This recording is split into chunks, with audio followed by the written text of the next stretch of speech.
자, 여러분들 안녕하십니까? 반갑습니다. 2021년 2월 23일 오전 HLB에 대해서 살펴보도록 하겠습니다. 현재 시간이 10시 7분인데요. HLB는 전일 대비 약 4.3%, 4.5% 정도 하락한 66,900원, 67,000원에서 형성을 하고 있습니다.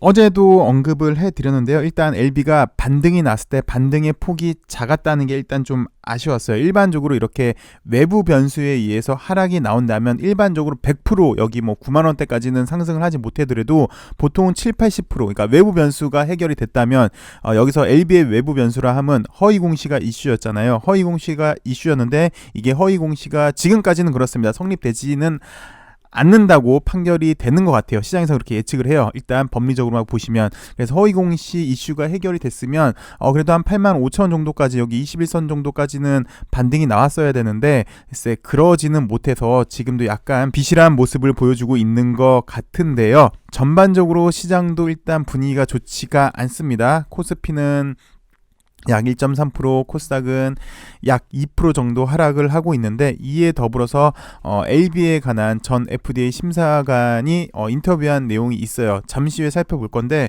여기서 추가 임상에 대한 이야기를 했습니다. 그래서 이 추가 임상에 대한 정확한 워딩보다는 부정적인 인식이 투자 심리를 좀 더 안 좋게 만들지 않았나 싶습니다.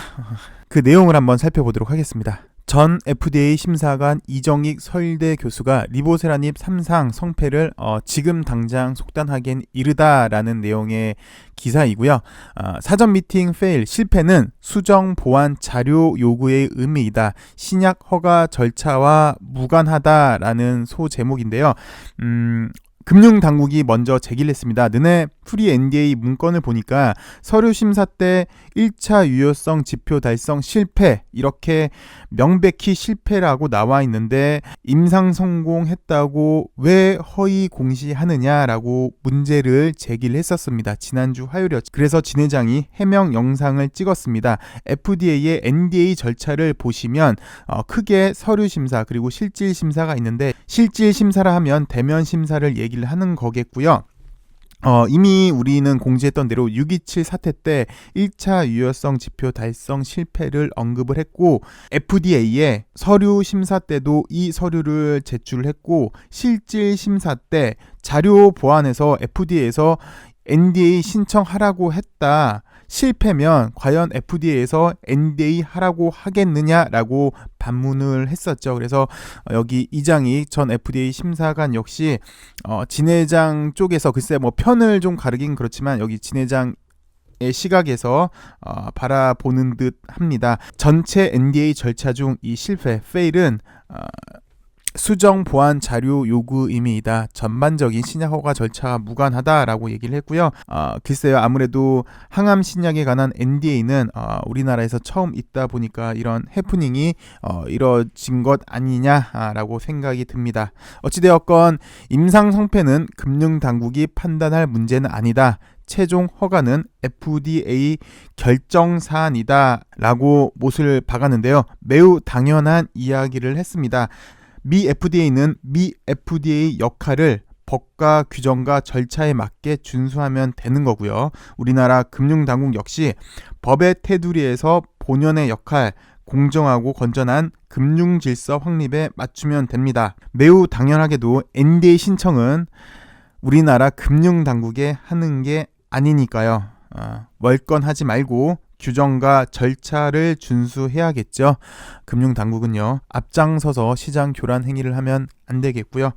그리고 플러스 좀 전에 제가 말씀드린 내용은 어제 증선이가 연기되었다는 뉴스도 나왔잖아요. 그래서 여기 fail, 실패라는 거를 과연 임상 실패로 볼 것이냐, 그래서 과연 허위 공시로 볼 것이냐가 아마 대두가 될 것 같은데 이에 대한 답은 일단 여기서 한번 찾아볼 수 있었던 것 같습니다. 계속해서 살펴보도록 하죠. 금융당국이 임상 성패를 결정한 사안이 아니다.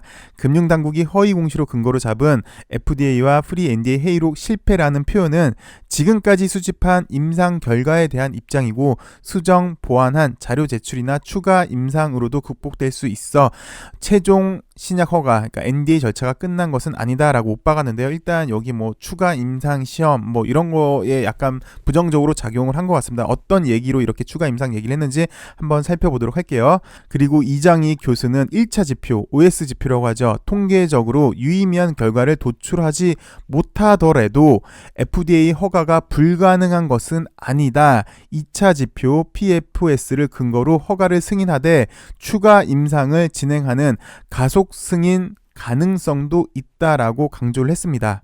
그러니까 이장희 교수는 이런 제도, 가속 승인 제도도 있다라고 설명을 했고, 글쎄요, 회사는 아직 어떤 전략인지 정확히 발표는 하지 않았습니다. 만약 오늘 시장 하락도 있겠지만 LB가 좀 더 하락을 했다면, 시장 대비 좀 더 하락을 했다면 이 추가 임상에 대한 부정적인 시각도 좀 있었던 것 같은데, 제가 어제 장 마감 영상에서 언급을 해드렸어요. 최근 FDA, NDA 허가 경향을 보면 OS 지표가 중요하진 하지만 이게 절대 지표는 아니다. 보조지표, 최근에는 삶의 가치를 중요하게 여겨다 보니까 보조지표도 많이 참고를 한다. 하물며 특히 여기 차수가 높은 약물들 있잖아요. 그리고 암 환자들인데 본인 생명 연장을 위해서 이렇게 혼용을 하기도 한다라고 언급을 했는데, 이거는 어제 영상을 못 보신 분 있으면 좀 참고를 해 주시면 좋을 것 같고요. 여기 가속 승인 제도를 살펴보시면 좀 전에도 읽어보셨지만 2차 지표 PFS를 근거로 허가를 승인하되, 일단 허가를 하되 추가적으로 임상을 진행하는 이 가속 승인 가능성도 있다고 했잖아요. 그래서 가속 승인을 살펴보시면 원래 임상 종말점이 아닌 이를 대신해 줄 수 있는 종말점을 이용해서 신약을 빠른 시간 내 승인할 수 있는 이런 제도, 대체할 수 있는 제도, 원래 임상 종결점이 아닌 다른 종말점을 이용해서 우선 신약을 빠른 시간 내 승인해 줄 수 있는 제도입니다. 그래서 이장희 교수는 이 가능성에 대해서 설명을 했고요. 이제 한번 인터뷰 내용을 하나씩 살펴보도록 하겠습니다. 미 FDA 허가 트랙에 대한 전반적인 설명을 좀 해달라라고 얘기를 했습니다. 그래서 답변이 FDA 허가 트랙은 매우 다양하다. 항암제의 경우 OS로 허가받는 것을 최종 승인이라고 한다. 2차 지표인 PFS로 허가를 받는 것을 가속 승인이라고 한다. 좀 전에 가속 승인 살펴보셨죠? 여기 임상 종말점 대신 새로운 종말점을 이용해 신약을 빠른 시간 내에 승인할 수 있는 제도인데, 가속 승인으로 허가를 획득하면 일단 판매에는 착수를 합니다. 그리고 OS, 여기 OS가 충족되지 못했기 때문에 OS 임상 시험을 다시 해야 한다. 임상을 진행해서 OS에서 유의미한 결과가 나오면 최종 승인이 된다. 그러니까 조건부 판매가 되겠죠. 일단 판매를 한 다음에 OS 임상 시험을 다시 한 다음에 그게 좋으면 최종 승인이 된다. 근데 만약 유의미한 결과를 도출하지 못하면 허가가 취소가 된다라고 이렇게 이 교수는 설명을 했는데요. 제가 어제 영상에서 현재 그러면은 우리 LB는 NDA 어떤 진행 과정이 있을까라고 해서 영상에서 설명을 드렸어요. 그리고 진회장 해명 영상을 말씀을 드렸고, 사실 이걸 또 살펴보시면, 그러니까 이런 얘기를 했었죠. 위암 말기, 그것도 3, 4차를 대상으로 선정한 것은, 우리가 위암 3, 4차로 대상을 선정한 것은 중국에서 이미 2014년에 위암 3차 치료제로 시판한 다음에 대단히 좋은 결과치를 보여주고 있다. 그리고 전임상, 임상 1상, 임상 2상, 임상 3상을 신약 NDA, 그러니까 품목 허가를 위한 그 전 사전 단계라고 보시면, 여기 임상 4상은 판매 후, 그러니까 사후 관리가 되는 거죠. 판매 후 5년간 사례도 매우 훌륭하였다라고 이렇게 얘기를 했잖아요. 그래서 여기도 오늘 내용을 좀 살펴보시면, 어찌되었건 사후 임상 결과에서 여기 OS가 아마, 글쎄요, 뭐 발표는 안 했고 알 수도 없겠지만 뭐 그냥 추측치이긴 합니다. 어디까지나 추측치이기 때문에 의미는 두실 필요는 없을 것 같은데, 여기서 유의미한 결과가 나온다면 좋지 않을까라고 한번 생각이 듭니다. 다시 한번 물어봅니다. 그래서 LB의 리보세라님 임상에 대해서 한번 평가를 해 주세요라고 얘기를 했더니 이장희 교수는 이렇게 얘기를 했습니다. 임상 설계를 애초부터 잘못을 했다라고 얘기를 하고 있어요. 그 이유는 좀 전에도 PFS 가속 승인 제도를 얻었으면 이미 판매가 됐고 나중에 사후 검증 하면 되는 건데, 그 애초의 목표를 OS로 타겟을 했기 때문에 일단 냉정히 말해서는 임상 설계를 잘못했다라고 이렇게 평가를 했습니다. PF 지수를 써서 가속 승인 트랙을 밟았다면 여전히 연구할 여지가 있기 때문에 허가도 이미 받고 이 같은 문제도 없었을 것이다. 근데 1차 지표 OS로 설정을 했고 통계적 목표를 달성하지 못했다. 허가에 사용할 수 있는 결과물을 내지 못했기 때문에 냉정하게 봐서는 임상 설계를 잘못했다라고 평가를 한 것 같습니다. 1차 지표에서 통계적 유의성 확보에 실패했으므로 FDA의 허가가 불가능한 겁니까? 라고 이렇게 물어봤더니 대답을 했습니다. 언론을 통해서 판단하기는 어렵다. 아직 FDA의 허가를 신청도 하지 않았으니 어떻게 결정이 날지는 속단하기 이르다. 좀 전에 설명을 드렸지만 가속 승인을 받을 가능성도 있다. 근데 이거를 받을지 어쩔지는 회사에서 발표를 안 했으니까 나는 모르겠다. OS에서 통계적 유의성을 도달하지 못한 경우 임상 설계, 그러니까 애초에 좀 전에 설명드렸던 임상 전략이죠. 그 다음에 투여 용량, 환자 집단. 그러니까 어저께도 말씀드렸지만 환자 같은 경우는 어떻게든 암에 걸렸기 때문에 자기 생명 연장을 위해서 정확히 임상에 참여하기는 힘들겠죠. 특히 말기 환자인 경우는 어떻게든 살기 위해서 효과가 좋다는 약은 어떤 루트를 통해서라도 생명 연장을 위해서 복용을 하지 않을까 싶은데 어찌되었건 이런 기 때문에 효과가 안 나왔을 수도 있다라고 얘기를 했고요. 그러면 OS 지표가 안 좋았는데 FDA에서 허가가 난 사례도 있나라고 물어봤더니 다시 한번 강조를 합니다. PFS 결과가 좋으면 가속 승인을 받을 수 있다라고 지금 3번을 얘기를 하고 있어요. 그래서 가속 승인이랑 일단 효과는 있으니까 판매를 하고 환자 투여를 해보자라는 이야기이다.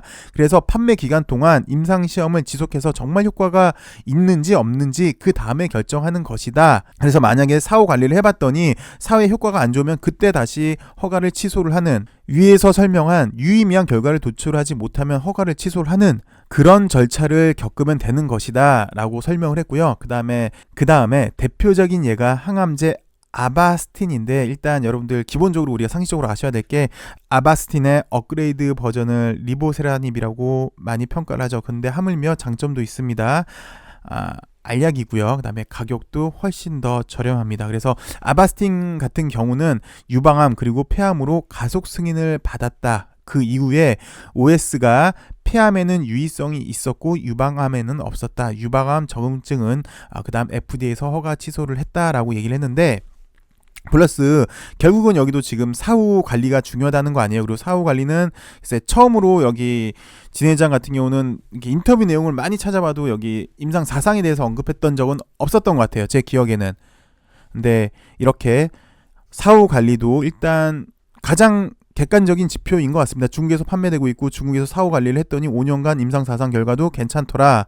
현재 LB는 OS 지표만 좀 문제이고 PFS 등 다른 지표는 월등히 좋잖아요. 물론 위암 3차로만 한정을 할 경우입니다. 그래서 이렇게도 될 가능성이 있지 않겠느냐라고 개인적으로는 그렇게 생각이 들고요. 그 다음 마지막 질문입니다. 금융당국이 리보세라닙 글로벌 임상 3상 결과를 허위 공시했다. 조사를 진행하고 있는데 어떻게 생각을 하십니까? 라고 얘기했더니 허가 당국인 FDA가 정식적으로 허가 심사도 시작도 하지 않았는데 금융당국이 HLB 임상 성패를 말하기에는 부적절한 것 같다. LB와 FDA 간의 사전 미팅에서 fail이라는 표현이 문제가 된 것으로 보이는데, 사전 미팅 단계, 그러니까 서류 심사 단계에서 fail은 최종 허가 심사의 결론은 아니다. 페일의 이유가 뭔지 바로 잡으면 된다. 다만 페일이 바로 잡힐 수도 있고 아닐 수도 있는 사안이다 라고 최종 결론을 지어줬네요. 어쨌든 전 FDA 심사관인 이장익 서울대 교수의 견해를 바탕으로 리보세라닙의 성공 여부를 한번 가늠해 볼 수 있었습니다. 그리고 이번에 허위공시 사건으로 안타깝게도 손해를 보신 분이 많이 계신다고 합니다. 그래서 이렇게 소송 참여 희망하시는 분들이 계시면 여기에 이렇게 있거든요. 그래서 만약이라도 이번 허위공시, 이런 기사 때문에 손해를 보셨다면 이렇게 소송 준비방이 있다고 합니다. 혹시 원하시는 분들은 이분 이렇게 댓글 링크를 제가 다시 한번 달아드릴게요. 이거 누르시면 가능하실 것 같습니다. 오전 시향은 여기까지 하도록 하겠고요. 오후에 다시 한번 찾아뵙도록 하겠습니다. 시청해주셔서 감사합니다.